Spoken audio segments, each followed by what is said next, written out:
Good evening, everyone. So glad that all of you came and really thrilled to have you all here tonight. Uh, we've got, actually, you know what? The view from here looks incredible. We've got a bunch of founders here. We've got design leaders. We've even got people from the academia, from government institutions. And it's quite an eclectic crowd that we have here.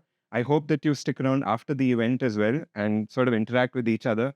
Quite rare, personally as well for me in Bangalore to have this sort of a group of people come together.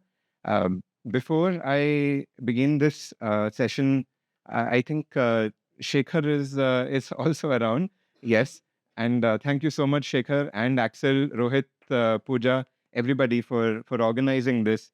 Really thrilled to have an event like this where we can come together and evangelize design. Really excited. So before I invite Simona up here, I'd love to just introduce her to all of you and introduce CIID as well. So Simona is a co-founder and CEO of the Copenhagen Institute of Interaction Design. She has over 2 decades of teaching experience at various institutions across Denmark, Italy, and the US. Simona is an expert not just in design, but also in creating teams, cultures, and environments that foster innovation. Through her work at CIID, she has helped elevate companies like Meta, Intel, IKEA, Google, Lego, Barclays, Mozilla, the list goes on, Philips, Volvo, etc. Her students are now spread all over the globe and lead some of the most innovative design teams in the world, creating products at the cutting edge of technology at companies like Apple, Google, Humane, Instagram, Spotify, and IDEO. Now, a little bit about CIID. The Copenhagen Institute of Interaction Design was founded in the year 2006. Uh, to call CIID a design school would be quite an understatement. Uh, Over the years, the Institute has been an international haven of design, having featured a postgrad school, a consultancy, a research lab, and a business incubator. In the history of the evolution of the field of interaction design, CIID features quite prominently, with many pioneering figures being involved in its various initiatives, including the likes of Bill Verplank, who was one of the folks who coined the term interaction design. And we'll hear more about CID and its unique approach to design over the course of this session. Now, let's please welcome Simona to the stage. Thank you. Simona, would love to just start with talking about your journey in the field of design, interaction design. You have, not to make you feel any older, but you have really seen the tides turn over 2 decades at least, and perhaps more, 2 decades teaching, and you have a pretty interesting background as well. Why don't you just start by telling us about it? Again, I was starting business school in Milano, the Bocconi University, and then everything was fine from a study perspective, but I wasn't really finding my element. I wasn't really finding like a deep motivation to continue. And then a trip to Holland on the by bike, and understanding that there were other values regarding sustainability and the future of the planet, and looking at how Holland was very good at managing partnerships between public and private sector. And so I got really inspired. And then came back to Milano, and serendipity, I ended up in a room at the Polytechnic of Milano where that night, Stefano Marzano, that some of you might know as a name, the very first chief design officer in the world, he was at Philips for 24 years, I think. He was giving this amazing lecture on how design is an incredible instrument and tool to create a better future. And he was talking about the fact that design had to evolve into not just being something about aesthetics and function, but also support people in changing behavior in their everyday towards a better future. And so that night I decided it was time to leave the business school, for me at least, and start that university. And it was architecture, actually. I asked around, what is this room? What is this? Who is talking here? And so on. And they said, this is architecture. So the next day, I applied to architecture. There was no design school at the time in Milano. There was only architecture. And then I found out eventually that Stefano Marzano was not teaching in that school. But we kept in touch, and he's always been a very great mentor. And when I studied architecture, I realized that I was very interested in the whole architectural thing, but I was even more interested in the way people lived within the homes, within like the households, in regards to sustainability. So already at the time, we had all the technology, all the visions, all the scenarios, all the possibilities to build like the most sustainable housing. But what really made the impact and the negative impact on the planet and on sustainability was the way people lived in their houses, and specifically the way we deal with food and the waste of food and so on, the way we deal with our clothing and washing and purchasing clothes and so on, but also the heating and cooling of the houses. And again, it wasn't about technology. The most green, sustainable washing machine was already invented. It was about our behaviors, how many times we wash our clothes, how many clothes we buy, and so on. So I got into this more experience design, behavioral design, and thinking about how we can create better futures. And really always focus more on systems and system change than single artifacts. And Wonderful. I could go on, but I think that we don't know what to say in the next questions. So I want to turn the tables on you tonight, Simona. When I went to CIID, the first question that you asked all of us was, what is interaction design? I'm not sure if the audience here, everybody is familiar with what interaction design is. So would love to ask you this question tonight. What is interaction design? He's doing it because Ali, my co-founder, and I, we never give the definition of interaction design. We always say we are more into evolving the interaction design practice more than being fixed on a definition. But anyway, interaction design deals with the design of interactions between people and the digital products and services. That's one way of describing it. It's also another way is to the design of products and services and environments which are enabled by digital technologies. But I would love to kind of step back a little bit and zoom out. Today, I think it's more of a casual conversation with it. It's not a formally prepared talk. So please also stop us and ask questions and come into this discussion. But if we zoom out for a second in the history of design, don't you think that every single thing that has been designed in the world, starting from a glass, a plate, a chair, isn't that like the design of an interaction?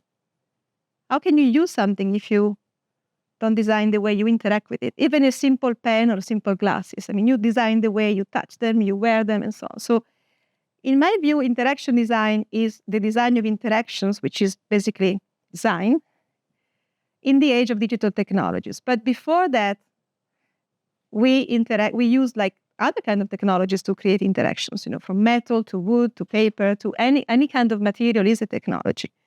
And so the digital technology simply changed the paradigm. So it's just a shift from a way of doing design where products are a bit more static.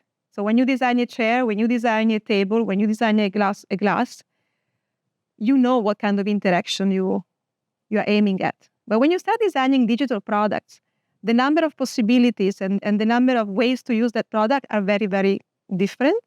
So there was a major effort in understanding how we can design these experiences and behavior in the future.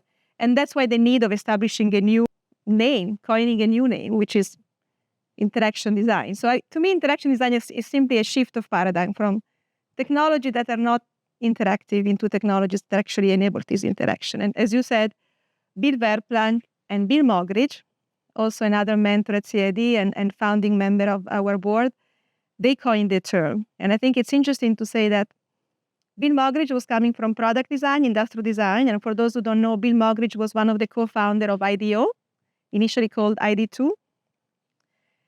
And he said always that he used to design products. And at some point, when digital technologies came into place, he felt the limitation of not understanding what was happening inside the product for him to then design the interface of the product. So he really needed to combine this product design and industrial design background with the understanding of the software. And Bill Verplank was coming from computer sciences, and he started feeling the need to design the interface for the code and for the algorithm that was behind, in the software and the backend. So the combination of the two coined the new term interaction design in mid-'80s.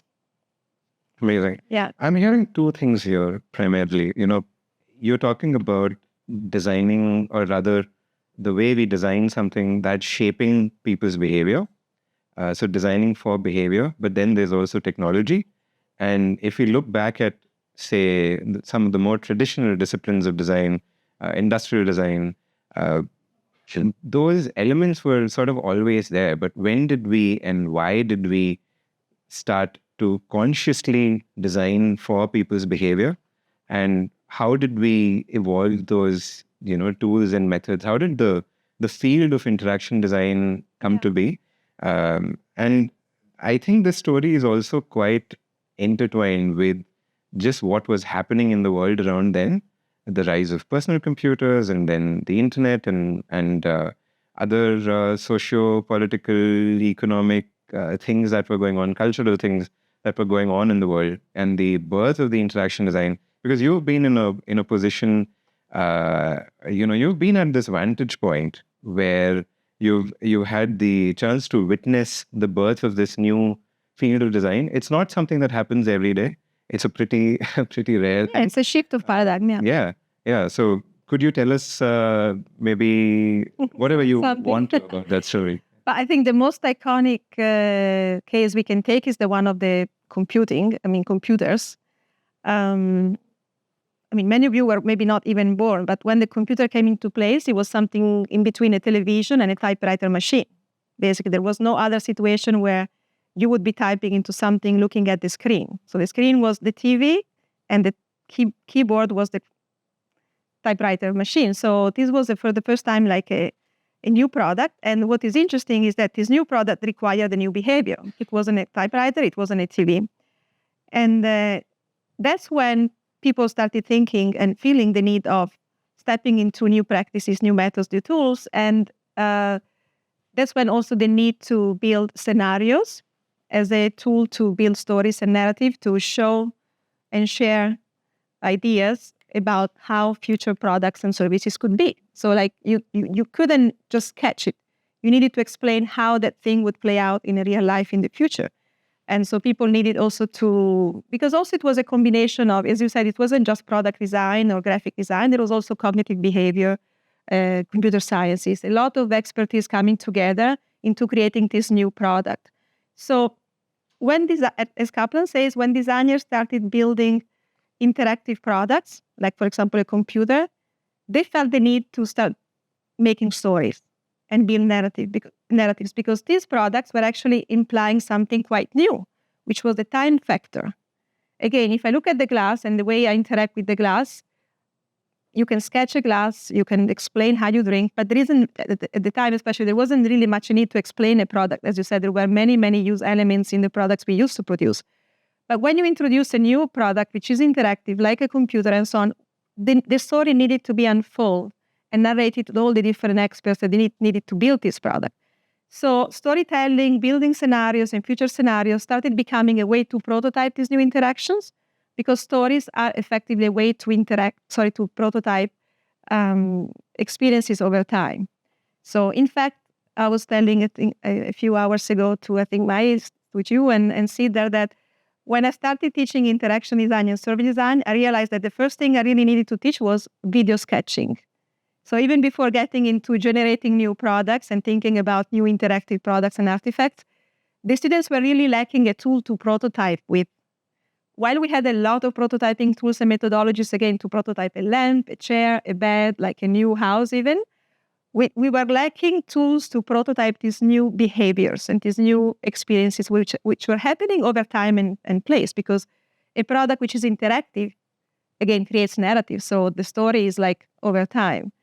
And so I felt like the need to start giving them the tool to sketch with video, so including this factor time, with the same confidence they would sketch with a pencil a product.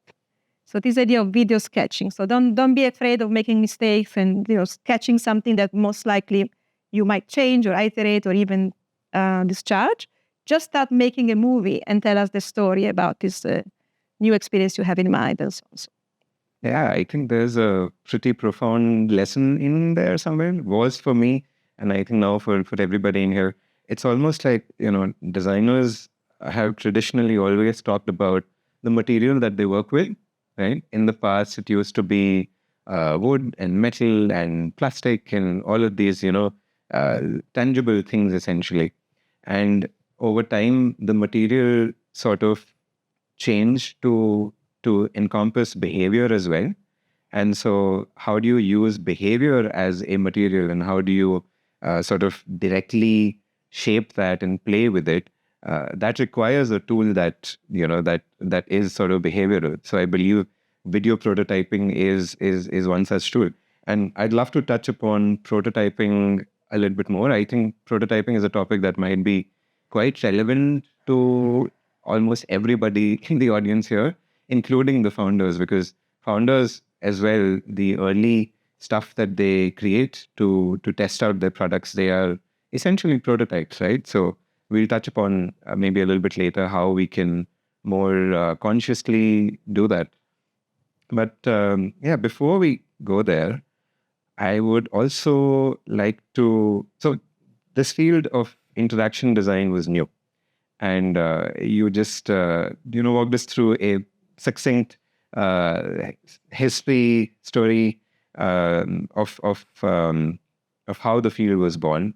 Uh, where was CIID in all of this? And I'd love to hear the story of CIID. What inspired you to start the school? How has it evolved over the years?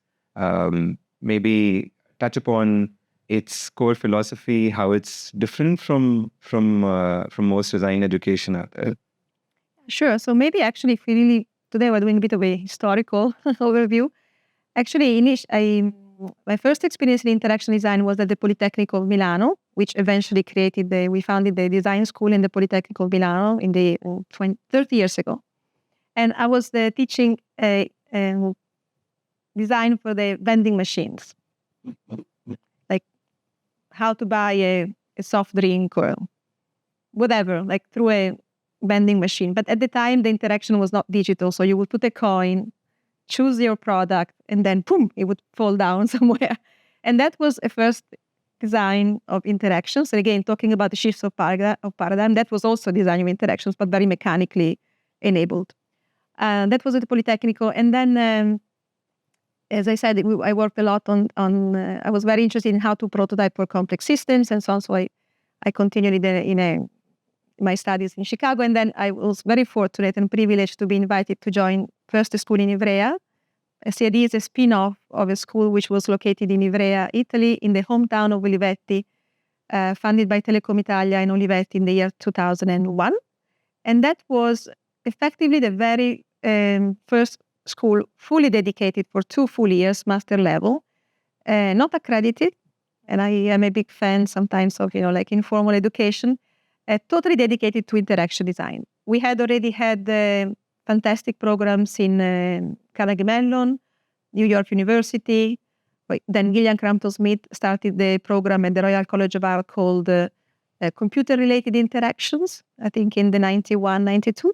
And then she was invited to plan, design, and direct the school in Ivrea, which I was very lucky to join as a teacher in service design. And at that time, it was the year 2000. So we were experimenting with digital technologies. I mean, it wasn't so much about applications. It was a lot about experimenting with what this technology could do, could help with. But to be honest, it was a little bit like, I would say, a little bit like the AI of today. Like, experimentation was the key word. I look at it as more as a conception of the whole interaction design, also educational path. Things like processing and Arduino were created in Ivrea, and that I really want to say that Massimo Banzi and the rest of the crowd who worked on, or the teams who worked on Arduino, they were really like trying to make it possible for students who had an idea about a new interactive product or services to prototype in a very rapid way. So Arduino was born out of the love for Massimo and his team to make it fast for students to go from having an idea into having something that they could touch about that idea without having a degree in computer sciences, making the programming and all the technology like a sort of plug and play, and so on. So that's where we started the philosophy of just enough prototyping, which I think what you were also hinting at. So the idea that prototyping should be something that slows down the process and that you wait in doing until you know a lot about something, but more prototyping as a mindset. So, and not go too deep into the prototyping before you make some reflections about your artifacts and prototypes. So just enough prototypes to get going with your decisions. The school was around for 5 years, and then some budget decisions and restructuring in the main sponsor, Telecom Italia, created the sort of ending of the program. And together with other 5 people from Ivrea, we decided to spin off with the support of the board, Gillian and Bill Mogridge and Bill Vertlank, everyone you mentioned. And we reestablished the program in Copenhagen. And because I was marrying a Danish guy before anyone asked me, there is no, I should have a better answer, like the design history of Denmark and everything, but it was also a bit of a love refugee situation. So, but that was beautiful. I mean, in Ivrea, we had a lot of money, 36 million euro, I think, in total to start this program. In Denmark, we got support from the Danish government and the Ministry of Business in Denmark to kick off, who told us, we will help you for 1 year or 2, but then you need to find your own business model. And that's what we did. And so we started in 2005, as you know, and the school has been around in Copenhagen for approximately 15 years. And then we also opened in 2020 in Costa Rica, and next will be in September in Italy. And in this transition, or in the last years, we've been very focused on shifting the attention of the design process from a human-centric perspective into a more life-centered perspective. So that's also why we're deciding to stay close to nature as an environment, as an atmosphere, as a mindset, also in when we design new products, and especially when we teach students what to design and how to design for the future. So we're kind of reversing a little bit the process and really reconnecting with the one ecosystem we're all part of. Yeah, and CIID has a pretty unique culture, right? And a pretty unique. You should talk about it. I'd love to, and would love to. Feel free to. I mean, you are the teacher, so feel free to correct me if I'm wrong anywhere. But even just enough prototyping. I think before that at Ivrea you had Rapido, Piccolo, Economico, and I would love for you to talk about that a little bit. So the culture of yeah. It's that, and the role that say research plays, right? Just these basics that we as designers take for granted now, but these sort of fundamentals are rather hard, right? At least they were very hard for me to absorb. I'm sure they were as well back when you were new in your design journey. So these sort of basic things that we now take for granted, whether it is the importance of just user research, because CIID has a pretty unique approach to even that, in the sense that most places, or most of the time, how research happens is essentially you run a long study, and then a presentation, a slide deck, or some insights come out of it. And then you think of, then you look at the problems that you identified, then you think of the solutions, then you start solving. But CIID is kind of unique in the sense that the discovery of the problem and the discovery of the solution, they're intertwined. And that is really powerful. So how do you do that? And Well, I think you asked the question and gave the answer, but I'll continue. I'll build on that. Well, I don't know what's really unique about CIID. First of all, is the people. As you know, we spend more time in selecting the students who are coming to the program than the actual time probably I've spent with you during the year, meaning we're very careful in terms of curating the team. And maybe this is, I hope, is something that maybe can inspire also some of your team building and then team play. So we make sure to have, for each batch of the full-time program in interaction design, which lasts for 1 year, we make sure we get applications, and then we have a maximum number of 25, 24 now actually. We don't select the best individuals who apply to the program, but we try to curate the most balanced team. So we do our best to balance like in between gender. So diversity is king. We try to create the most diverse teams in terms of gender, background, cultures, mindset, hard sets, thinking style, working habits, and so on. And that's like a work that my co-founder Ali does, like with the incredible, empathy and ability to really like curate this amazing balance act between all the people.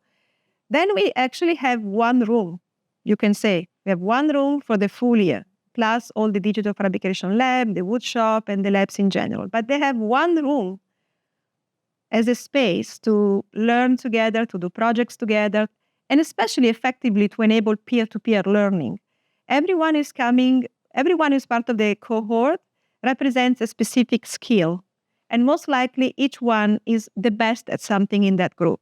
So being in one room for 1 year, also going through crises, frustrations, it's not always like happy moments, that really enabled peer-to-peer learning, which is effectively the most effective way to learn. I think you learned a lot from the teachers we invited, but possibly you learn much more from each other. And again, being forced in one room, also really physically and technically, for 11 months or 10 months in total, I think is an important aspect of the culture. And then we have a very disciplined way of running the program. And yesterday we were talking to our friends at Flame University about it. So we don't give much freedom in terms of what to decide, what to decide to do when. I don't know. Meaning, it's a bit of a super structured process from Monday to Friday. We start on Monday morning with breakfast all together. On the Monday morning, when they start the program, they don't know what's the topic they're going to work on, correct? I mean, you knew probably who was coming to teach, but you didn't know the program. And I'm saying this because even for people here who are not coming from academia, but from corporate, governments, or startups and so on, I hope there could be some kind of metaphorical message in a way that sometimes you really need to give the space to not think about the project, to really relax. During the weekend, we did our best, except in the industry projects, for you to not to think about what you had to do from the Monday morning, and then start Monday morning with a very fresh start. And then 1 week was quite structured, but then every Friday, they were forced, I would say. Forced is accurate. We have a term which is voluntold. So they had to do it, but everyone had to share what they learned that week. So they had to present normally in the form of a prototype or kind of a concept or a video. What did they design? But especially what did they learn? What they would have done differently? And everyone comments on the work, the faculty, but equally, I think everyone also from the cohort. And that's the only evaluation and assessment we do in the program effectively, except for the final project. So peer-to-peer learning, peer-to-peer assessment, enabling like this multicultural, multi-cross-disciplinary approach, I think is very important. And then one other important aspect, which again, I hope can be useful for everyone here, is that when you bring people from different backgrounds and different disciplines and so on, everyone comes with her own toolbox, which means they speak different languages. We have people who are coming from marketing, business, psychology, banking, investment funds, engineering, design. So everyone has a different code, has a different language. So when you start building prototypes, from the beginning to the end of the process, you start creating a common language. And it's a very effective way to invite everyone to contribute with their own expertise, whatever that is, because they can see how what they know can be actually improving, contributing, and evolving the idea that has been manifested in the prototype. So it's actually effectively a way for collaborating. And then going back to the prototyping thing you mentioned, for us, prototyping is embedded in, throughout the process, as you know. Like, yes, we follow a traditional design process, having a strategic opportunity or opportunity, a brief in mind, go out and do research, interview people, observe, co-creation, concept generation, everything you said. But from day one, you can start building prototypes. Often we call them sacrificial prototypes. So they're meant to be killed. So they're not there to be evolved into something that will go to market at some point. Prototypes at the research phase, they're just a better way of asking questions. when you go and do field work and you interview someone or observe someone, often you create a sense for the people who have been interviewed, a sense of like, awkwardness. Can you say that? I mean, they feel like, okay, do I have the wrong answers? And what can I say that is of interest of these people and so on?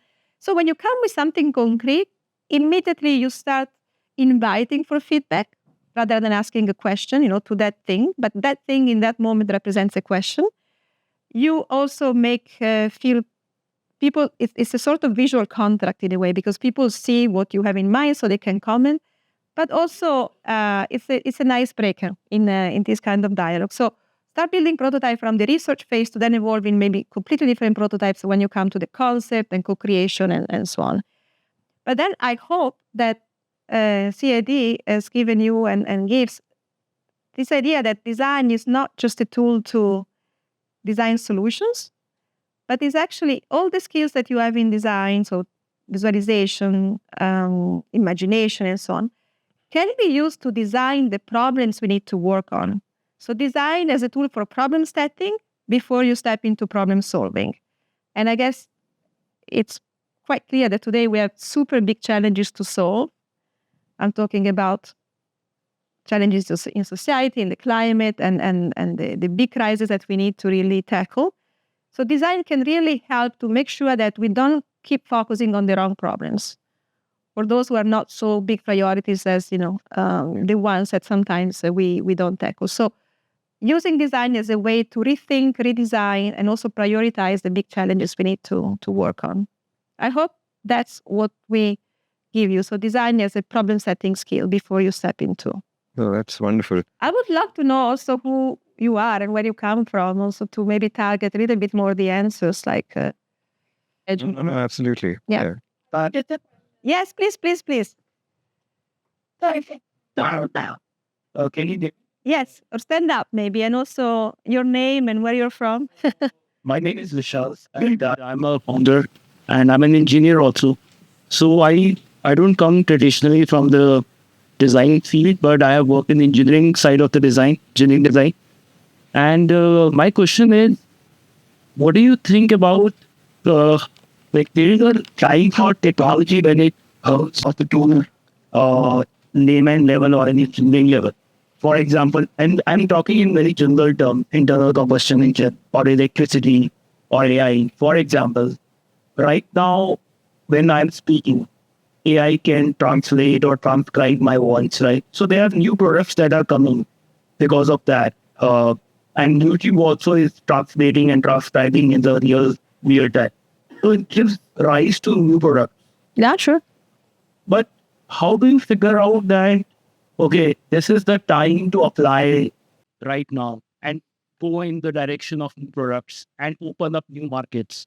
How do you figure that out? Because like you said, there was a television and there was a typewriter, right?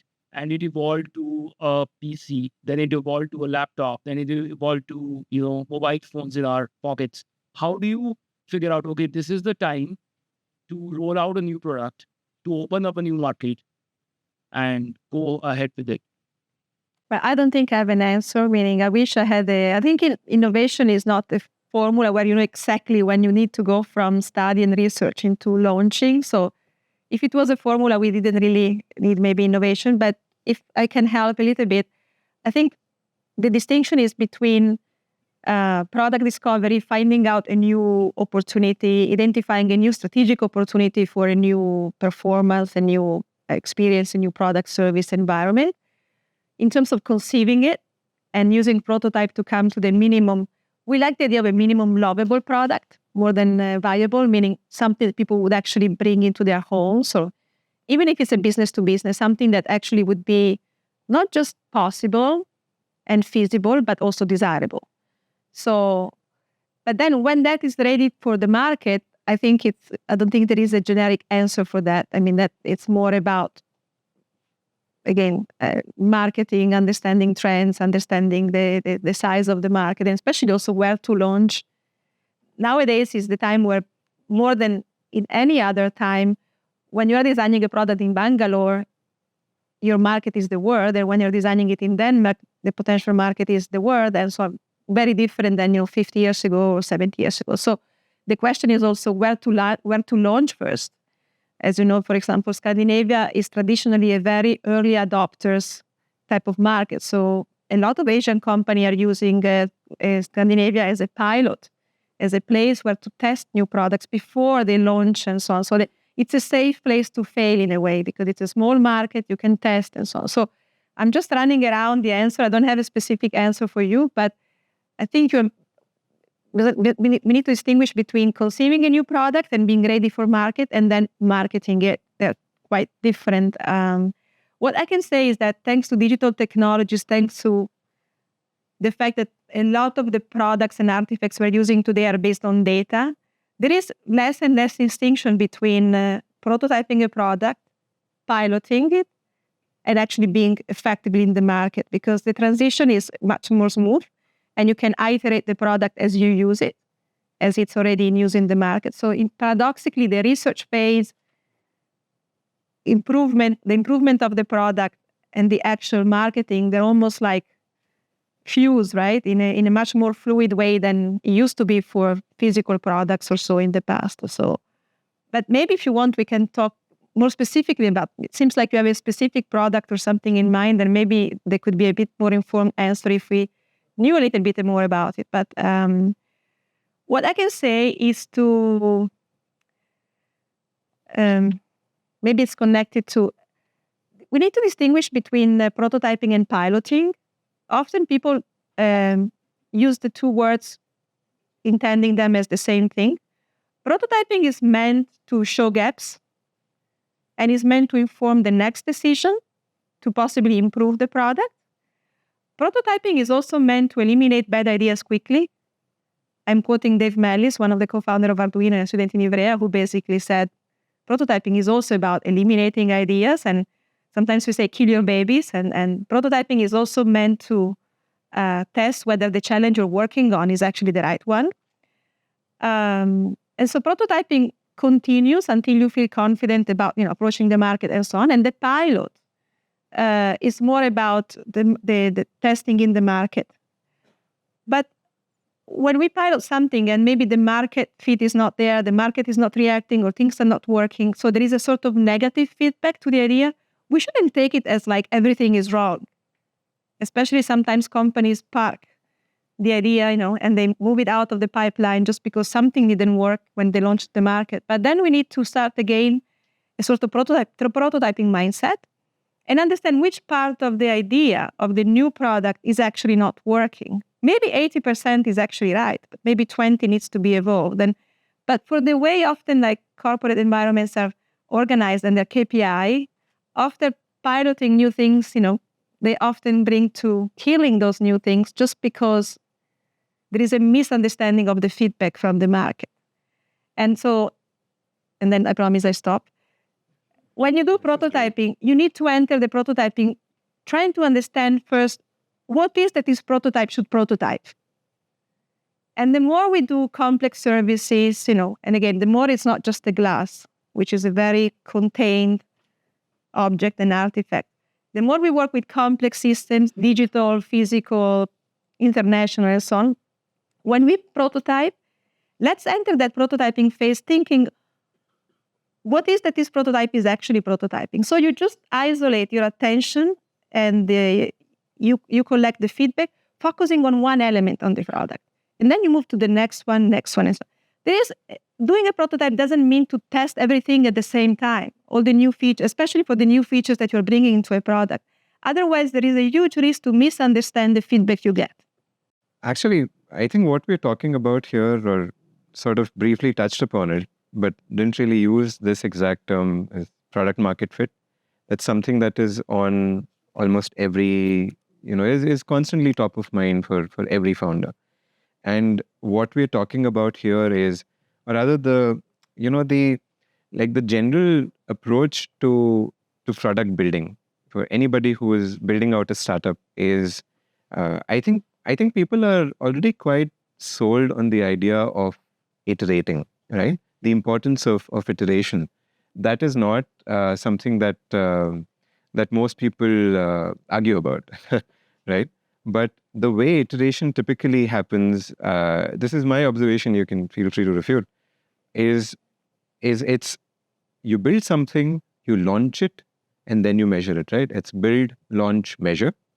What we are talking about here is instead build, test, repeat. And these two are, very fundamentally different approaches. So, Simona, what are your thoughts on that? Because a lot of times there are brilliant people working on brilliant ideas, and there's a lot of money that gets invested. There's a lot of people's time and effort and resources that gets invested, and then you launch something, and sometimes it fails, right? Quite often it fails, in fact. So how can what would be some maybe practical advice for the people in the audience, how they can Anyone who wants to help with the answer, please. I don't think there is again another fixed question answer, but I'm just thinking of the startups I've been advising and the ones I'm close to and so on, and why sometimes it doesn't work. First of all, again, innovation is not a formula. So the fact that some super smart people have a super smart idea and they have all the funding in the world to develop it doesn't mean that the world would need it / want it / buy it. And innovation is, how do you say, includes the possibility of failure. I mean, otherwise, once again, we wouldn't need innovation if we could just follow a formula. So accepting that things will not work out should be the very first day of the startup building, and embracing things to come in a very peaceful way. I mean, it's part of the game. But there are some maybe, if I don't know, guide advice or some insights I can share from the past. And first of all, is like often we, starting from myself, we fall in love with our own ideas and we think they just work and so on, and we need to be accepting that maybe it's not such a great idea. So sometimes I've seen startup stopping, and they could have stopped maybe long time before that. They were just very obsessed, and too obsessed that they didn't want to admit that maybe there were faults, so you say, like, holes in the whole idea. So again, killing your own babies, admitting that maybe things need to change and things are not meant to continue. And I'm insisting in saying that because it's important, and it's part of the innovation. And maybe it's worth mentioning Bierker and a sociologist who wrote a beautiful book, like the social invention of social construction of technology, which is distinguishing between creating an invention and creating an innovation. An invention is a new idea. Innovation is an invention that has the potential to create socio-economic impact. Meaning you can have a fantastic invention that no one wants, and there is no space in the market. I mean, it stops there. And then making sure that so embracing this invention is something that is an answer from the market. So maybe the startup is doing everything right, but things are not working out, and there is no need for that. Something that also I see not being implemented often in startups is the fact that the founding team and the evolution of the team. I think we need to become a little bit more open to the fact that people might change, people might play cycles in the building of a venture. So not the same founders have to continue for the rest of the company. We need to think of the fact that more and more, I mean, we just spoke about it, products and services, the development of new products and services and experience just require different expertise at different time of the product development. So matching those cycles and also those patterns of expertise is just a very realistic way of looking at the startup. Not always you need all the founders, all those expertise. Maybe you need to make sure that you are well equipped with the skills and the knowledge you need at every given time. So doing that kind of team check, I think, is something missing, but also because of being connected, being emotionally connected to the idea, and so the team tends to be quite stuck sometimes and quite rigid and not thinking of the flexibility that it could have in agility. And then I would say things are, especially now, I mean, the usual talk about AI and so on, things are going at such a pace, and with AI, we have so many new questions to answer, and we still don't know exactly, what are the options that we should pursue and so on. Don't be afraid as a startup and founders of using prototyping as a way not just to iterate your solution, but also iterate your challenge, the challenge you started with. Because maybe by the time you have a final product, the challenge that you set out to work for and tackle, maybe it's outdated, maybe it has changed, maybe it's not so relevant as it used to be, because the speed at which things are happening is just faster and faster. So keep an eye on the general assumption might also be a way to do it in a wise way. Sometimes we're too stuck again also with the problem opportunity space we had identified without checking whether it's still relevant and so on. But I think there could be more, but yeah. Yeah, no, I'm saving the AI question for later. And there's a lot of interest, I think, here. Pretty much everybody, right, is dealing with a lot of questions and challenges and opportunities around AI. Before we jump to AI, though, still on the topic of PMF, and it's like, so prototyping, testing, this is all great, but founders often have, or startups have, their teams are rather small and limited, and they have to move fast, right? And a lot of times, design sort of, and you don't always have the luxury to follow all of the best practices because things are not ideal. So I'd love for you to maybe talk about what are some of those key mindsets and maybe methods that founders and design leaders can adopt. Because a lot of people here are, I think, also looking to build design teams of their own, or looking to lead design teams, build a better design culture, etc.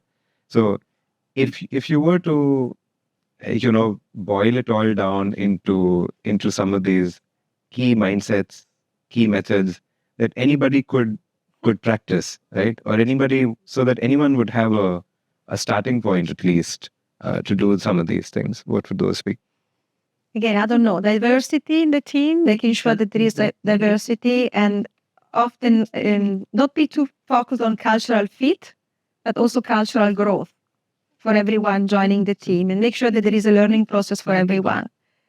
Secondly, might sound a little bit random, but no matter where you are in your process, with your design process and so on, with the team, I often use the technique of zoom in, zoom out, convergence and divergence. At the end, any creative process or product development and so on, it's always about diverging and converging, opening up options and then making decisions. And then you open up, and you do research, you go out in the field, you look at all the data, and then you decide on which opportunity to focus on. Then you start brainstorming many, many ideas, and then you focus on one. Then you start prototyping. If you zoom out, it's a little bit of convergent diverse. So having this mindset, I think, is quite interesting, especially when teams are stuck. When you feel like a lot of effort has been put into the work, but we don't move on, it means that probably you are either too zoomed in on something or too zoomed out. So I always say, just try to zoom out or zoom in, and something will be unlocked.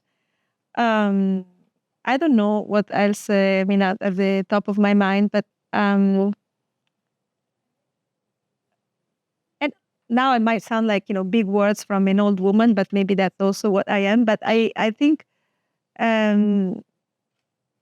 especially sometimes in some communities, there is this direct connection between being innovators, becoming unicorns, doing the very next big thing, which is measured in financial success, market sizing. It's very much part of the language and the KPI and the way things sometimes run in the startup venture and so on.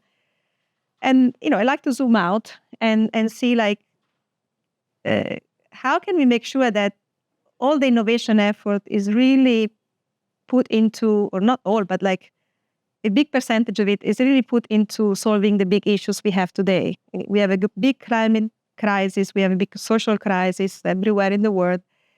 So for me, it's very important that everyone who is working in any kind of job, whether it's a startup or a corporate job or a governmental job, that they really find an attachment, they're really motivated emotionally, they're really connected to a topic that they want to solve with their time. So what kind of agency this person wants to have in his or her life or their life in contributing to solving these big challenges. I think we have seen, especially during Corona and the last years, a bit of huge crisis in especially corporate environments about the dedication of people at work. Like there has been a lot of awakening about where am I actually putting my time? How am I spending the majority of my day?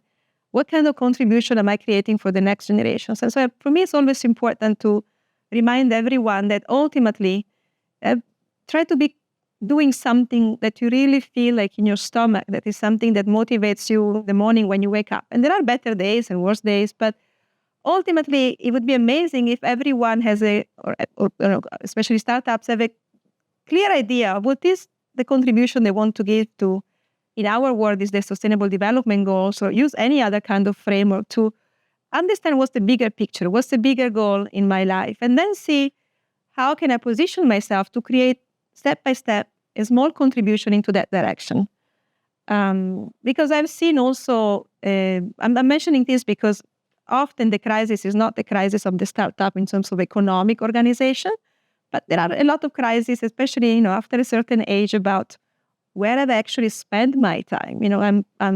I've reached this age, I've been successful, I've done something great, but maybe now I want to use my time in creating a bit more positive impact in the future of this planet and humanity. So it's never too early. That's the short version of what I'm saying.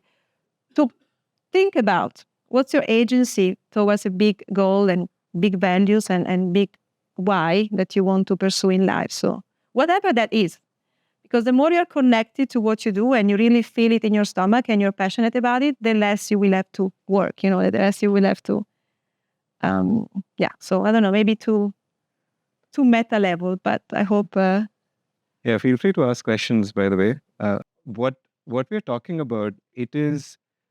This was going to be my next question. It's almost intimidating to a lot of people because it is so far from the way most organizations, most teams work here. So that is the elephant in the room here, essentially, right? And that this has historically been a huge source of friction between designers and non-designers, right? Um, and what we're talking about here is a potential bridge, right? This is a potential way of working which can bring together founders, designers, align everybody towards sort of one shared vocabulary, one shared sort of way of working, or rather one shared approach at least, right? Where people are not enemies and everyone has the same sort of big picture goals. So maybe help me out. And if anyone here would like to share perhaps their own struggles or frustrations with challenges that you might have faced while building your own design team, maybe a founder here, maybe a design leader here. Where do you even find such people who work with these processes, right, in the first place? How do you train such people? How do you create these environments? Because a lot of it is about experiencing such environments in the first place, right? Once you experience such an environment, it is quite eye-opening. So for someone who hasn't, no matter how many books you read, no matter how many talks you listen to, no matter how many people you talk to, it is very hard to imagine what it is like. So how do we, how do we do this? How do we, maybe some people here in the audience could share their own struggles, and that would make this conversation more complete. Yeah. I think the owners already shared the solution. Get everybody into the same room. Everybody brings different perspectives. Learn to contribute and work together. That is, it's as simple as that. And going through misunderstanding and irritations. I mean, it's not always that. Yeah. But I think the larger point to the what you had said earlier, and you started the talking about how behavior has always been something you are observing. Uh, I want to know from you from the conversations you're having in your part of the world, when we were designing, like when we met 22 years before social and things like that, before all of that, like it was simpler. I mean, design process, personas, it was more straightforward. But today, with so much of information, uh, I like the point you mentioned that it's not about human-centered, but life-centered. So can you also add or talk about what is the designer's perspective on the human condition there? How do you view the human condition? In which way play? Yeah, as designers, how do you look at it? I mean, we are not like human had the thought, okay, I need this convenience, I need this product, I need it to be in this way. I'll prototype it, I'll make it work. But in a life center, you mentioned we have an obligation, The plan. right? It's sustainable. So, and there is a lot of inequity we know through these. So, what is the design community in Europe, in your school? Yeah. How are they thinking about the human condition? Yeah. It's a prevents. Then you should probably go back to you. Call for like what are the struggles in the Multimedia and design. Akshay, I think I can share some of my things.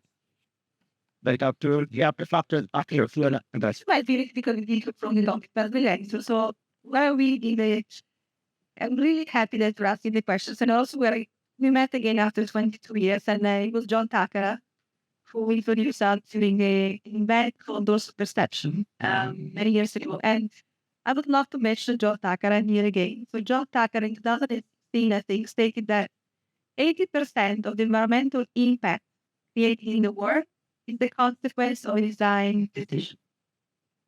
So it's so obvious to think about that everything that is not being produced by nature, so everything that is in this room, this camera, like everything we have, which is artificially made, which somehow has also created negative impact on our ecosystem, it's actually a consequence of a design process. Just to create a little bit of pressure on the design, on the designers in the room. So there is a huge call to make sure that every single action we take into designing new artifacts and so on is not taking into account the needs of the human, as you said, at the top of the pyramid, which has been the whole people-centered, user-centered, figure-centered, customer-centric approach, into an approach that we like to define bio-centric, where at the center of the design process there is life.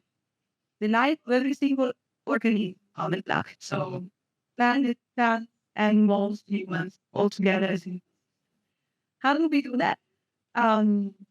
It's I think design is at the time where it really cannot wait any longer to work really closely with environmental engineers, policy makers, sociologists, anthropologists, really like balance the act of this innovation. It cannot be a design-centric process where we love our creativity and ability to invent new things and even maybe create innovation because we do create impact.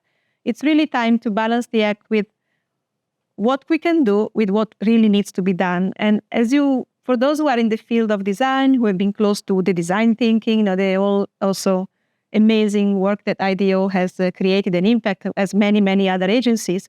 For many years, we've used the question, how might we? That's the start of the traditional brainstorming phase. How might we? And we look into the future and we think about new ideas. I think the new question should be, why should we?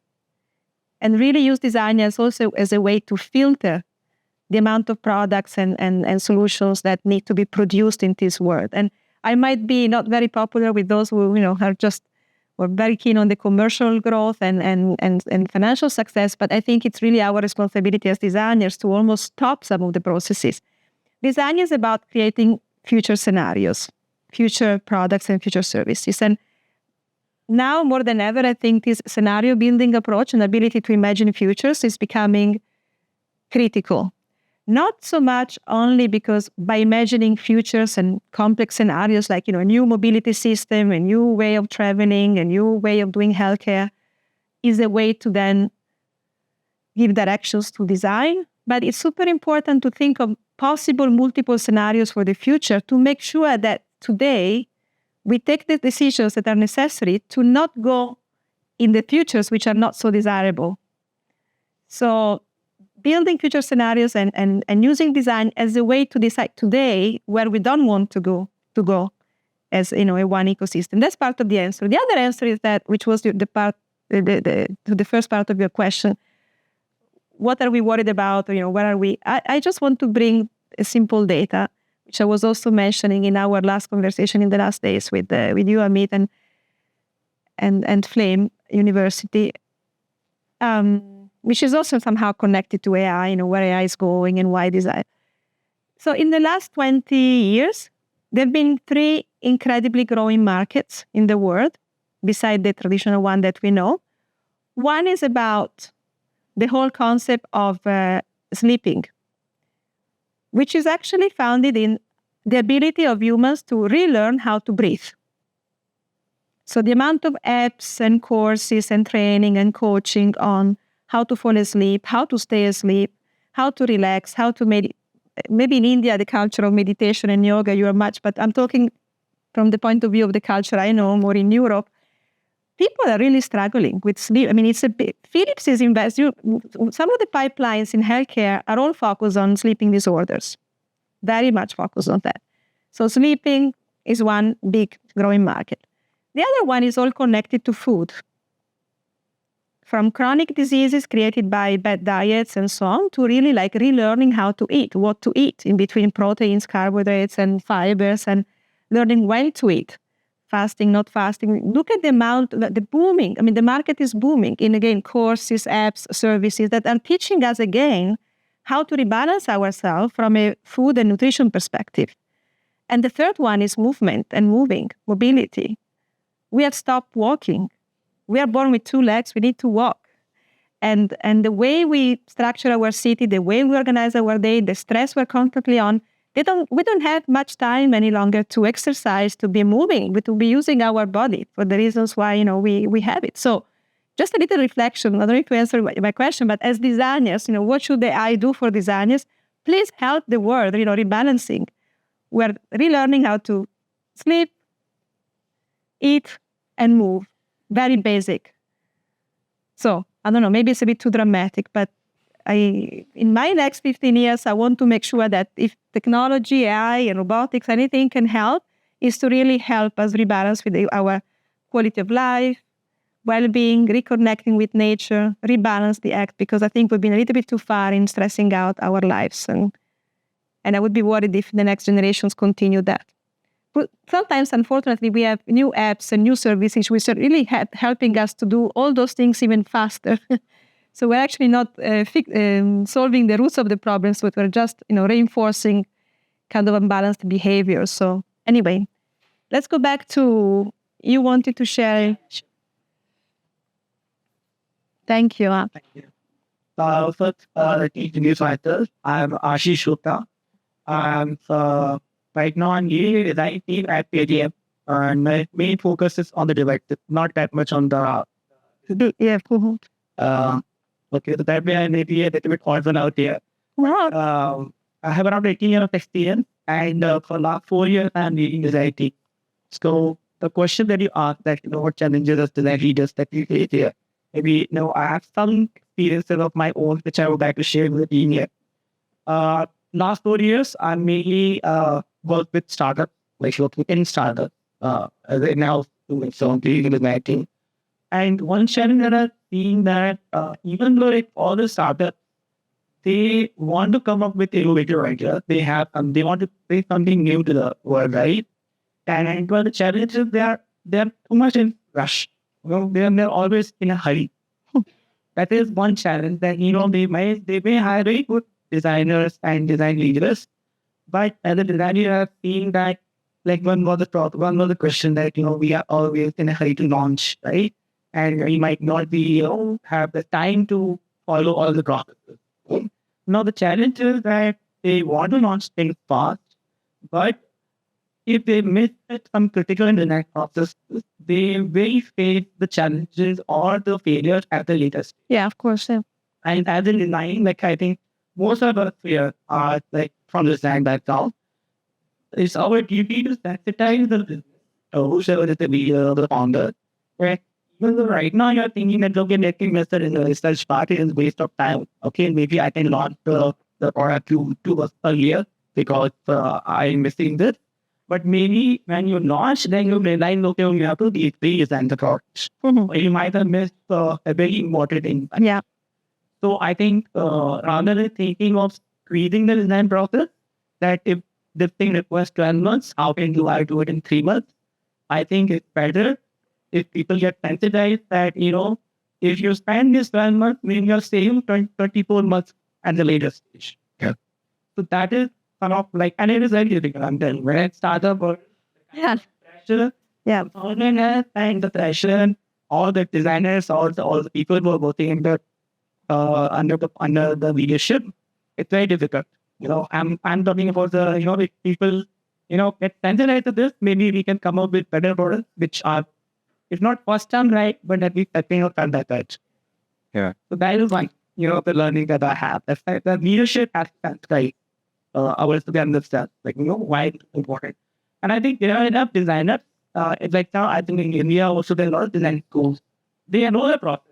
Not like they don't know the process. So you will find the people, but give them the freedom to follow the process and give them some resources to actually do what it takes to actually implement it in an effective way.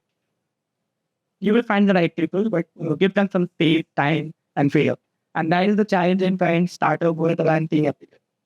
So these are my like, if somebody agrees with me, if I agree with me, Yes, please. sorry. But I'm safe to see that it's there. There's a lot of that. He's our host. So Thank you. Lovely. the sense of urgency in the startup. Just you have to understand why the sense of urgency. Look at any startup. They have no money. Okay. No customers. No brand. And you ask them, why have they started? They want to kill some giant who have all the money, all the brand, all the customers, all the revenues, global. Right? Now, what do they have? They have velocity. The speed is the essence of every startup to succeed. That's one. The second comment I want to make is, if go back to 97, 98, no matter of what, this is the early days of browsers, early days of websites. We are all talking about designs. What was the design of an early case of a website? Useless. Yeah. But it took off, right? One of the fastest growing access. People would search around and where the button and they don't even look for it. Because the delta between what people were used to what I am seeing is so significant. All frictions, all mindset, all those things, spelling mistake, doesn't. Buttons were this wide. Still people can. There were no standards. Because the value to the friction was so high. So what happens is when you come into the product and a platform, when you come up with a product, if the value is so high, actually design might not be an essential part. In that case, I tell the founders, rush. But if design is the differentiator, give an example of Freshworks. When they started, they wanted to move from Chennai to Bangalore because the designer said, the core designer they wanted, didn't want to move to Chennai. They were willing to shift the company because the founder felt the differentiation I would have at a world-class level is design. So design is the essential element of my differentiator. Then you see every founder will align. Versus design may be essential over time, but there are many other essential parts. So aligning at that level gives you a lot of edge. Suppose you have said you have 5 acres of regenerative land in your agriculture. I will mark it on Google Maps. I will take a fingerprint of it, which is basically your address. I will put that fingerprint in not in your database, in my database, but some other database which is not controlled by you or me, right? So that anybody can check it, anybody can verify it. And I'm going to do that. And I'm going to do that for all the numbers you have stated in your website. The point is now coming to his point. When I ask for this value proposition, now I'm talking purely in terms of problem space and value proposition. Because sustainability is definitely a problem. Traceability in the supply chain is a problem. And they said, okay, we'll get back to you. None of them, right? Because the point is they felt exposed, right?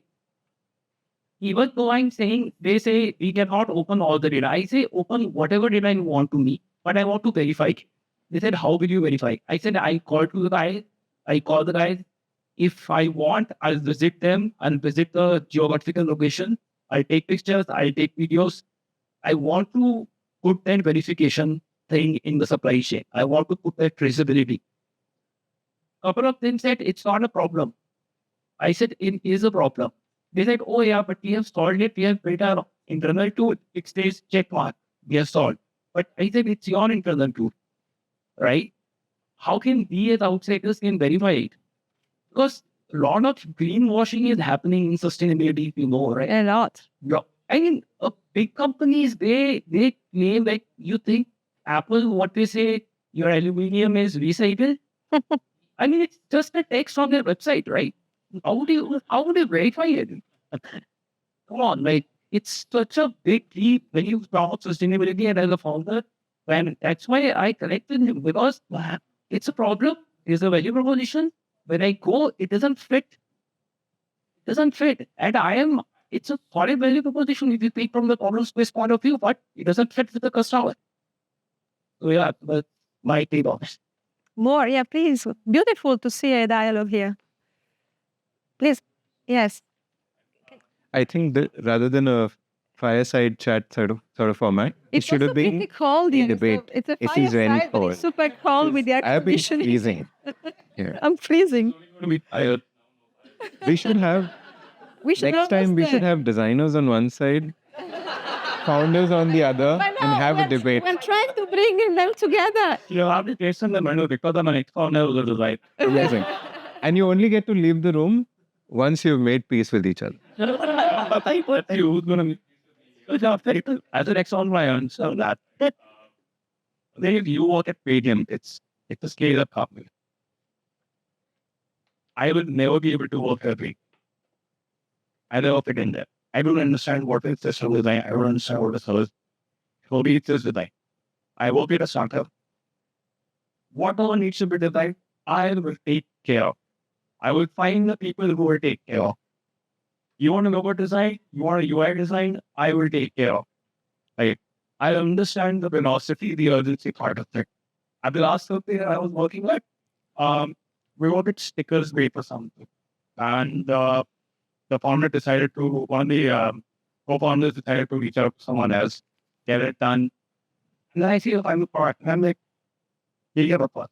You should have just told me I want a part this is done. No, your time is important. I'm like, yes, but you end up wasting your time and the one at the side, you wasted money on it. You don't like it, you're okay with it. I don't like it. I don't want to put this out as a brand's personality or whatever that is. Someone said it was not simpler 20 years. I started designing well in sort of 07, 08. I started with graphic design, Boston on a college festival and things like that. And today I look after product design. I think the thing that I've learned over time, she was mentioning that people feel intimidated. Just the other day, I was like, what the hell is service design? Like, they explained it to me. I'm like, how could design, right? So we have, I think, first, at scale, you want to sort of narrow down the scope for people that can work in specific environments. You need those checks and balances over there, and people will start giving it like. Thing is, today, a lot of people start their career in that specific focus, which I see becomes a little problematic. They're not able to work. They want to work at a startup wants to hire them because, like, oh, they work at Paytm, oh, they work at Google. They can't do everything that you need as a founder. That becomes problematic. And She's also saying that people, as companies evolve, people leave and enter. I think when the company where I'm working at grows, I might not be able to pick it. I Exactly.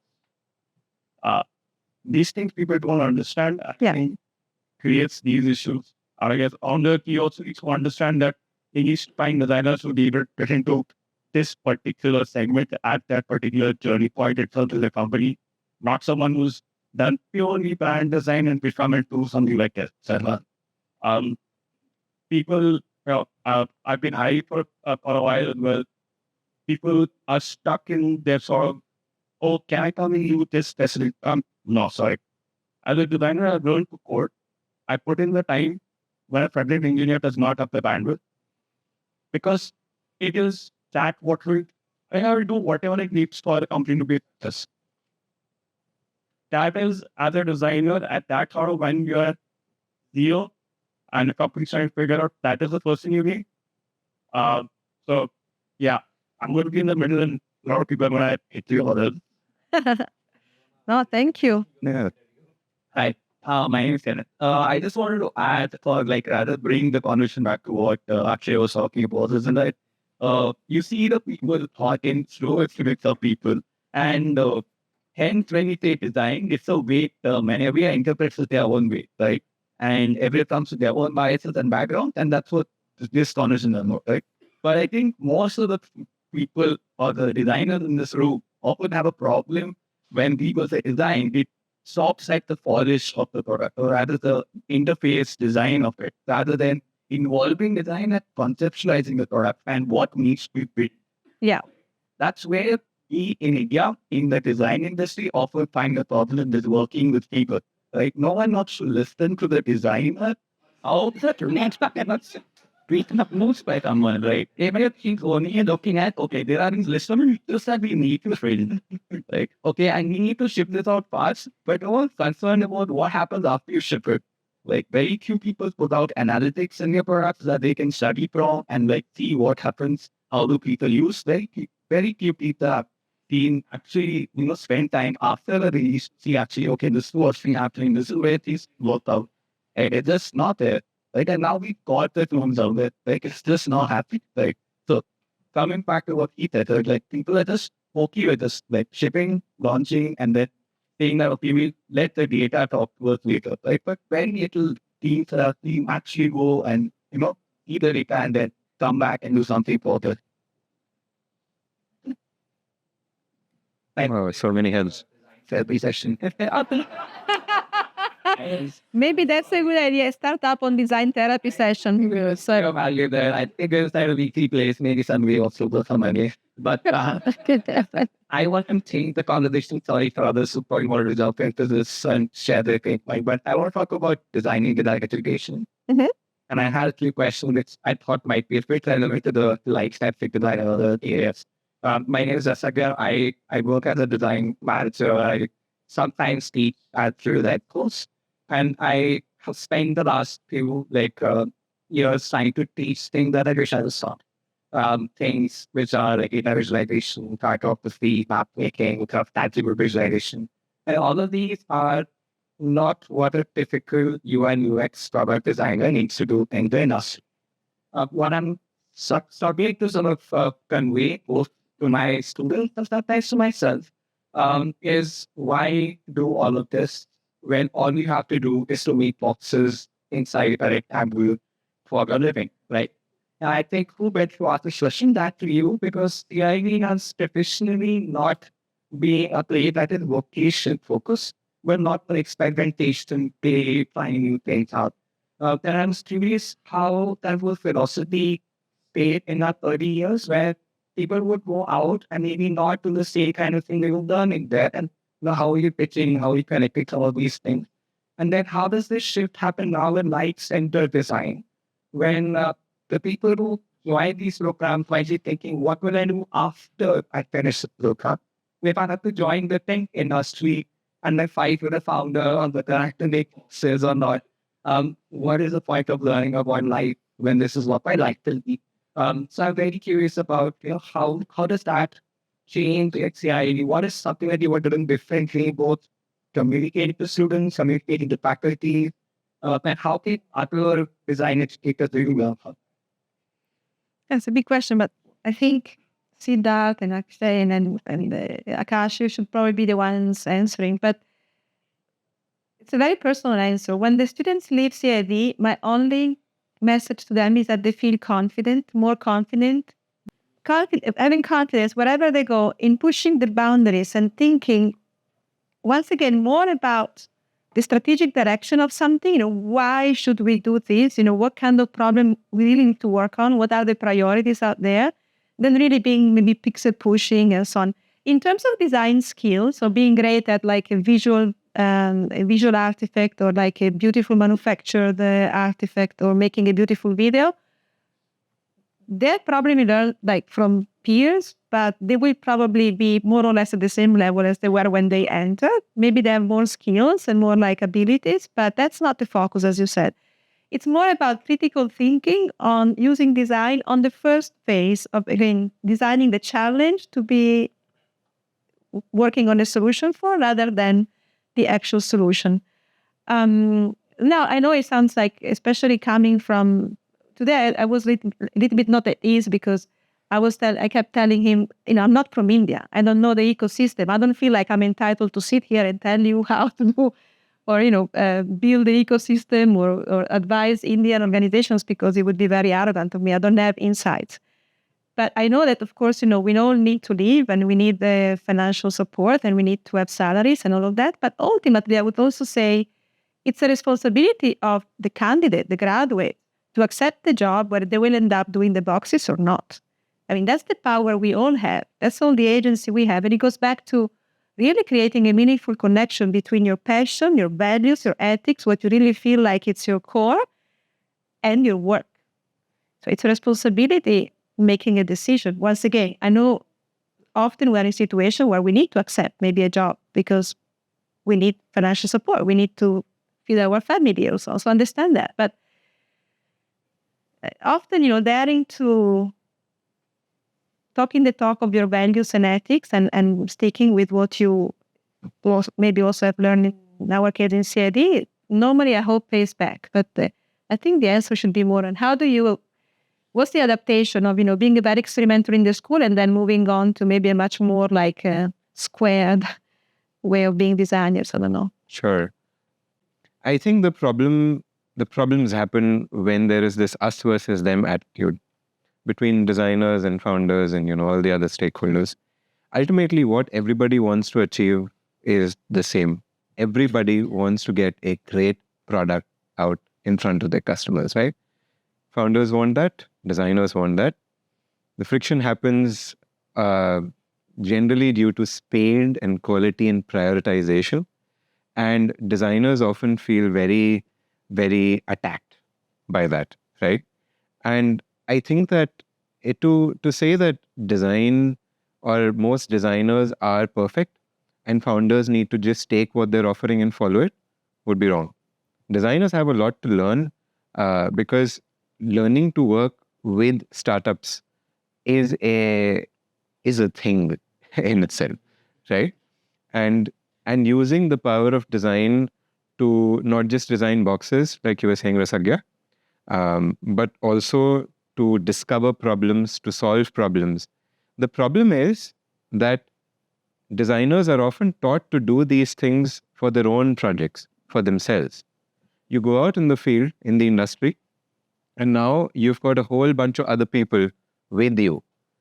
And you need to move them along through that journey. So not only do you have to have it all figured out, navigating the problem-solving process, the design process, not only do you need to have it figured out for yourself, you need to take all the other stakeholders through that journey with you, right?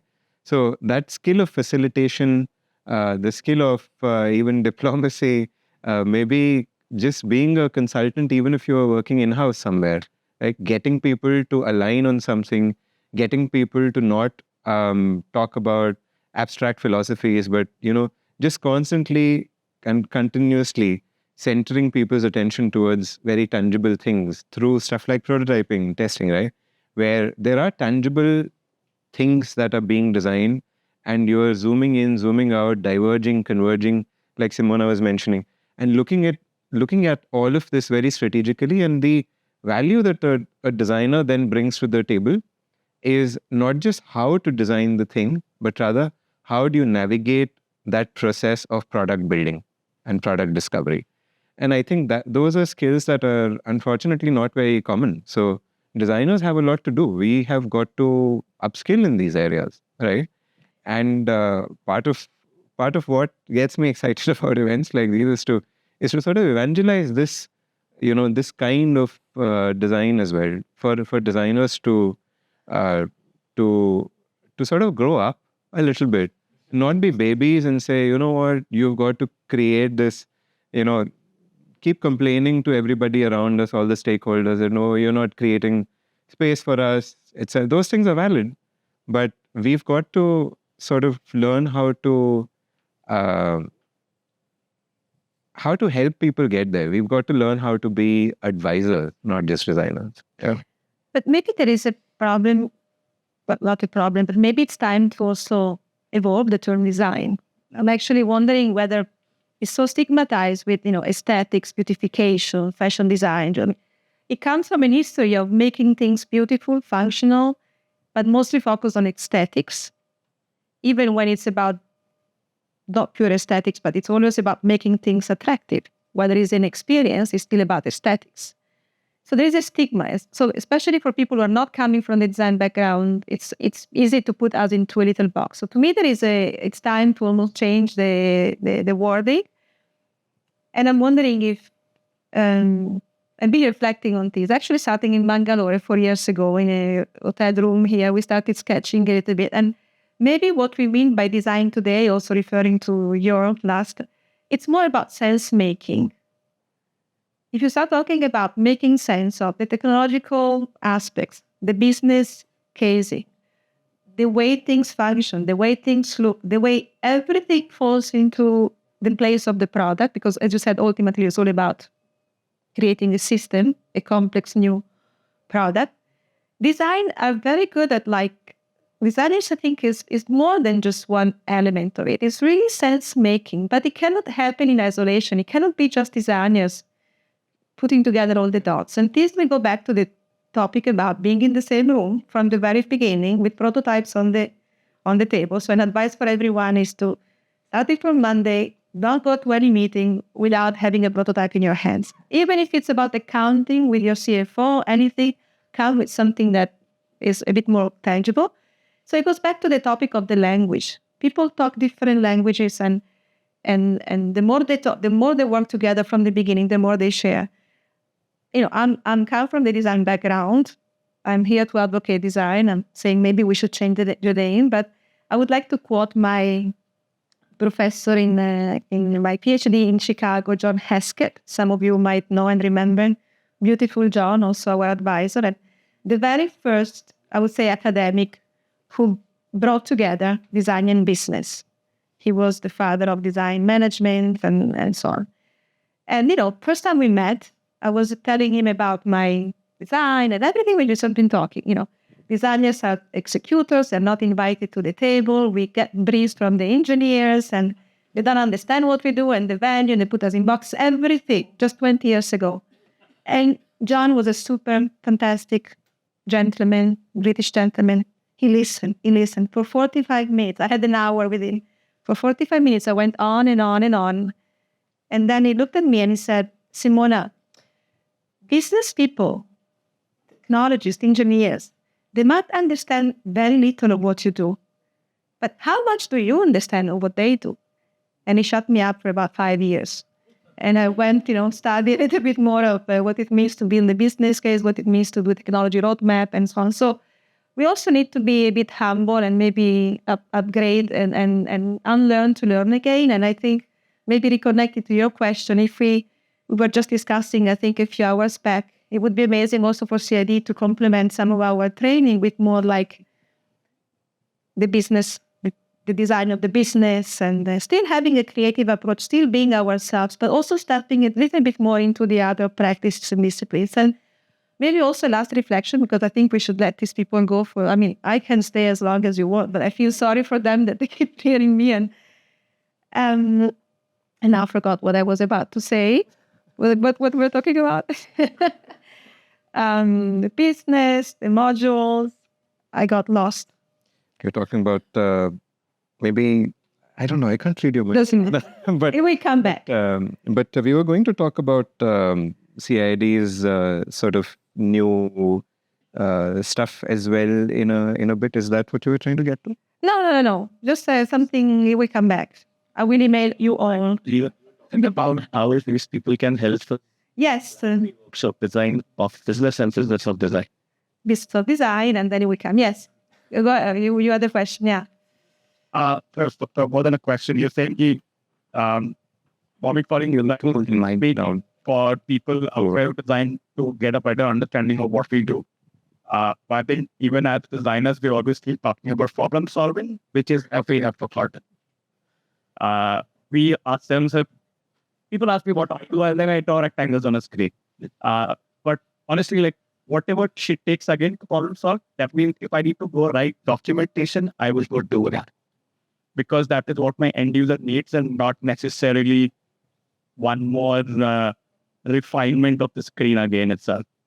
Again, from a velocity perspective, if I can explain it to you in a document, you can read it and follow it, sure, let me do that itself. And I can come back to the screen maybe 6 months later. Well, there was someone else, yes, please.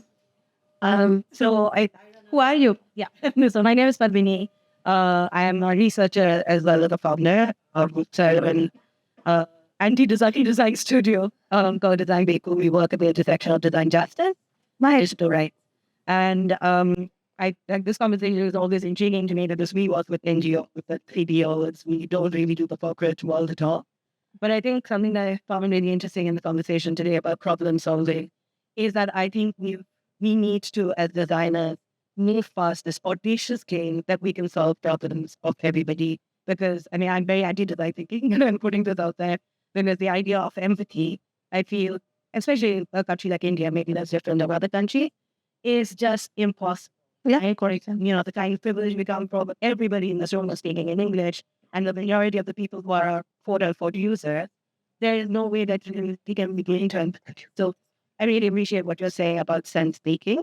But what I think really kind of where it gets stuck for me, especially in conversations about sustainability in the same role as velocity, which is go fast and break things, how do we kind of balance those two, right?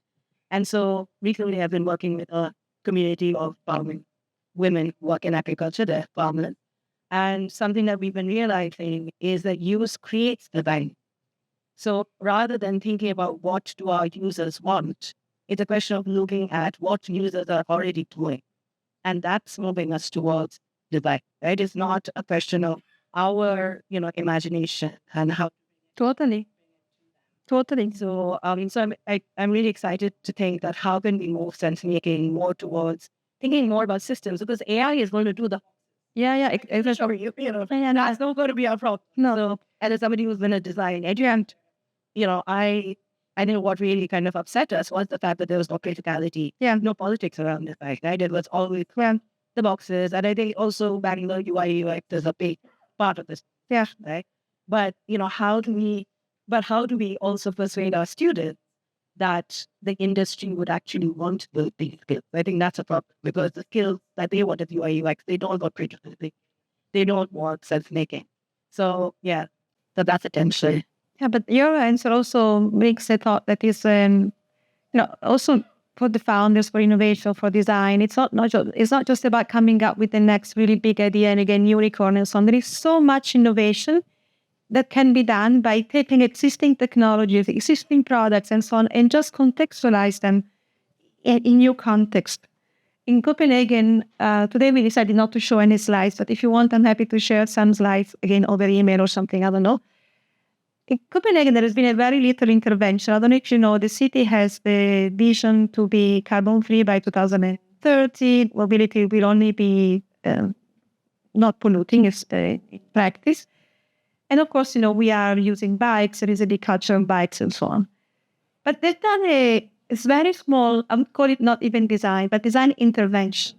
they've taken something completely obsolete as a technology, an LED, a screen within a screen that is positioned at several crossroads in Copenhagen. When you cycle, and I'm telling you, it's not fun to cycle in the snow, in the wind, in the cold, but people do it constantly, regularly, no? We feel like we're part of a system. We feel like, we do it also because by doing that, we contribute to a better future and so on. But again, it's not fun. They have put these kiosks where when you pass by, 2 meters before you pass the kiosk, it will just show your number for that day. So today I am cyclist number 2,929. I'm not alone in this cold. I'm part of a system. I'm an element. Innovation per se, nothing, zero. But just putting creating an intervention that changes the behavior, motivates people to do more and so on. So you feel like I'm an element in the system. So it's also maybe connected often to the work that with NGOs, and community-based innovation, where basically it's more about taking existing products and services and make sure that they can be adopted, embraced, and create value for those communities. There was another one, and then I remember what I had to say, but no, please. Yeah, otherwise I forget again. You're right. So now I was just saying that sense making, starting again from that point. Another reflection, maybe a little bit too, I don't know, maybe too random, but if we think about the world before the Industrial Revolution, what was design? Did we have the word founders, startups? I mean, everything was making sense of what you had. Everyone was entitled. Now I'm just exaggerating and making it a little bit simple, but there was a problem. Anyone was entitled to think of a solution. So, being a startup or coming up with a new supply chain or finding out the new ways of solving a problem. And I don't know if this had happened before the Industrial Revolution, this discussion, I don't know if we would have had such a division between designers and technical people and engineers or business people or venture capitalists. And it was more of a cross-disciplinary, I think, way of doing. It was the Industrial Revolution that forced a division of labor, that forced a logic of the economies of scale, that forced a completely different way of doing things. And all of a sudden, the educational system reflected that. So you are in a box again, like you're either a marketeer, you're more for business, you are the creative, you're an artist, you are the accounting person, you are the technologist. And so then we've been educated in that way. And then when we meet at work, we have all those differences. Now, paradoxically, we are in a much more similar situation than in the previous Industrial Revolution. We are rediscovering that we need to work all together. But now we have the power of the digital technology. So the potential of creating impact is much, much bigger. And it shouldn't be such a problem to work together and finding a common language. But I'm just trying to say that this kind of division of labor is a very recent thing, and it's a very short part of our history as a humankind. For many, many, many thousands of years, we've been a way more collaborative and a way more mixed and again, I don't know if the word innovation existed before the Industrial Revolution. I mean, in terms of in the way we mean it today. Yeah, this is, I think it's been one of those conversations, Simona, which is so thought-provoking that we have more questions than answers, which is actually a great sign. And this has been amazing. Lots to learn. I think quite a lot of pretty new topics, new perspectives. I loved hearing all of the different perspectives from the founders, from Shekhar, from the designers here. Unfortunately, no one answer. I think Simona can't comment on the Indian design ecosystem, but I think I can, so I will. I could ask you a question. Sure, please. What should we do from today to build continue the conversation? That's a great question. I think we need to, I don't know, to be honest. This is something that has been keeping me up at night, right? And on the one hand, we have these huge aspirations as a country, right? To be more innovative, to sort of make our mark. I feel like Leave this out of the recording, please. But I feel like we, I feel like we have, as a culture, we have an inferiority complex, and it's high time we change that, right? And the thing is, we oscillate between either that or just being a little arrogant in sort of believing that we are already there. I think we need to do a bit of a reality check and sort of, and then as a solution, a lot of times we just try to copy the West, right? We can't do that. India has very unique problems, very unique context, very unique cultures. And the culture changes, right? Every 100 kilometers, it completely changes. So it is a pretty complex, wicked problem. And the way we are going to solve for it, I feel like there are certain fundamentals that we should just learn and apply. And sort of, there are certain things that you have to kind of do first to be able to appreciate, right? And I feel like design, the power of design, design-driven product discovery, some of the things that Simona was talking about, a lot of those things for a lot of us are going to be pretty hard to imagine, right? There's nobody who can say something and convince us of the value of those things. Ultimately, it is a bit of a leap of faith in the sense that you take those methods, you try them out, you try to do them well, and then you see, and then you adapt, right, to this context, make them work, go from there, sort of. So I feel like it's a complex problem. It's not an easy thing to do, but we should be talking about these things, right? Rather than just complaining that we're making rectangles, or rather than, because see, the founders also need design, right? It doesn't matter whether the designers do design, by the way. Let me be very clear. The designers don't have to do design. Design is for everybody, right? Exactly. And that sort of making it more inclusive, empowering everybody. There's a whole other topic which will spark a war here, which is PMs versus designers.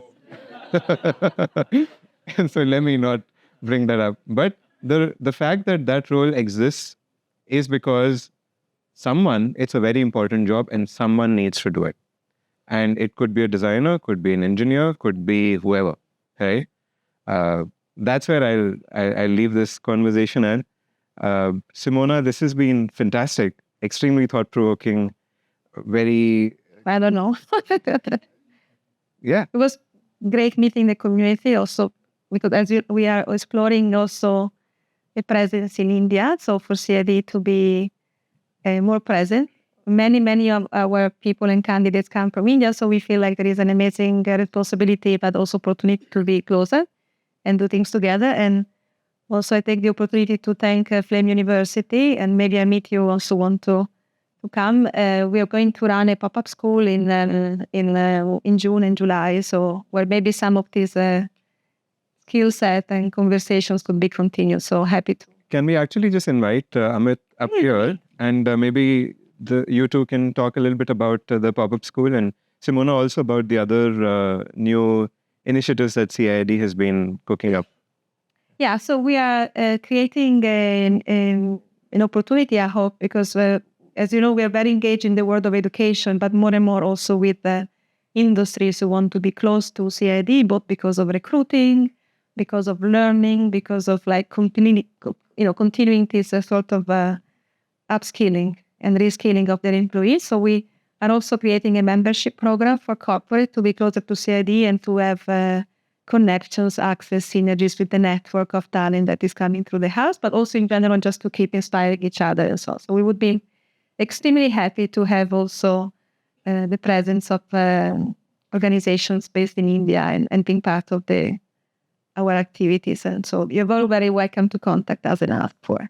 But yeah, so one of the first steps as you might know, we already ran pop-up school in Kochi, in Kerala, a few years back, in collaboration with the Kerala Startup Mission, and that COVID and everything. So for now, we're ready to pop up again in India. So in the last week of June and the first week of July, we've been hosted and we've been in partnership with Flame University and in Pune to host a few workshops. And for us, what it means with pop-up school, it means to run 1 week long workshops. Every workshop is focused on one skill or one tool or one approach in the context of interaction, design, and innovation. It's of course about literacy. That's 1 week, so you get to learn a new skill or a new tool. And it's all about bringing together people from all backgrounds. So you don't need to be a designer, you don't need to be an engineer or a business person or any other specialization. We are open to a lot of diversity. And I'm excited to have you or, have you being part of it. And there would also be talk by the faculty who are not coming from, all the faculty at CIID is visiting faculty. We don't have any full-time teachers as a philosophy. And they're all coming from the practice of what they teach.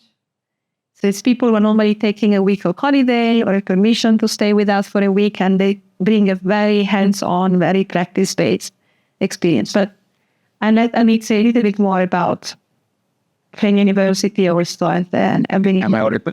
Yeah, sure. Okay. So I'm Amit. I lead the School of Design, Art and Performance at Spain. I don't know how many probably heard about today, but first of all, thank you for such a lovely conversation.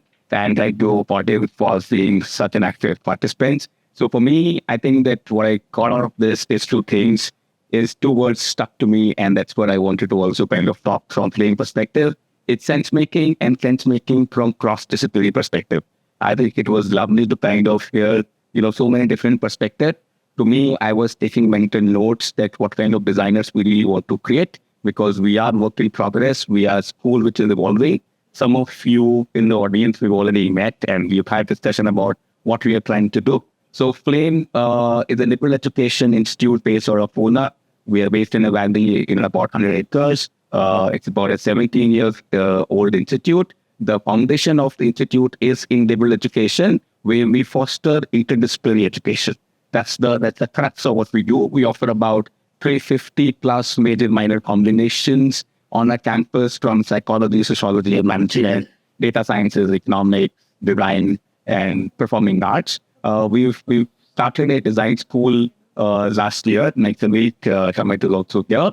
The core essence of the design school is to foster interdisciplinary designers, right? Who hopefully can make sense of these interdisciplinary conversation and do something with it. And I'm very grateful to Simona and other people on our advisory board, including Don Normal, who's helped us shape the direction that we want to take to build a new model around what design education could be. And we're looking to kind of build a long-term relation with CIID in the future. We're taking a small step, which is to start with a pop-up school. And I'm hopeful that I'll see some of you in the pop-up school. And any which way, anytime if you are in Pune, feel free to kind of reach out and drop by our campus, because at the end of the day, we want to build something which is based on collective wisdom. So far, whatever we have done is based on collective wisdom. It's not something that, we picked up from somewhere and said, okay, let's kind of do something. We've spoken to a lot of people. We want to continue doing that. So anyone, anytime, if you have anything in mind in terms of what you think should be contribution towards design education, it not necessarily means that you want to come and teach. You can just come and tell me, I don't think this should happen. Can you see if that could happen? We are very, very open, and we want to hear all of those things, right? And we'll try to kind of see what all we can implement, right? So most welcome to visit our campus anytime you're in Pune. I'm Amit Kundal. You can look me up on LinkedIn and just drop me a message, and we'll be very, very happy to post anyone who's in Pune. So thank you so much. Thank you. Thank you. Camille. Thank you. So I hope from Monday morning, you all take a little step towards the other, whether it's an engineer, a business, or a designer. Like, try to think about what could I do a little bit different in my behavior to just get a little bit closer. And often it's about removing doors, having bigger space, being together in the same room. And also I would like to talk about the difference between being multidisciplinary or interdisciplinary and being cross-disciplinary. I mean, one thing is to have all the different disciplines represented in the organization who do their own job, and then they meet in the meeting room and they present their own jobs. But the other thing that we need to do is to be cross-disciplinary, meaning simultaneously work on the project. and the thing at hand. But thank you. Sorry for taking so much time, or maybe. No, this has been great. Yeah. And for now, I'm reading a lot of messages from a lot of people here.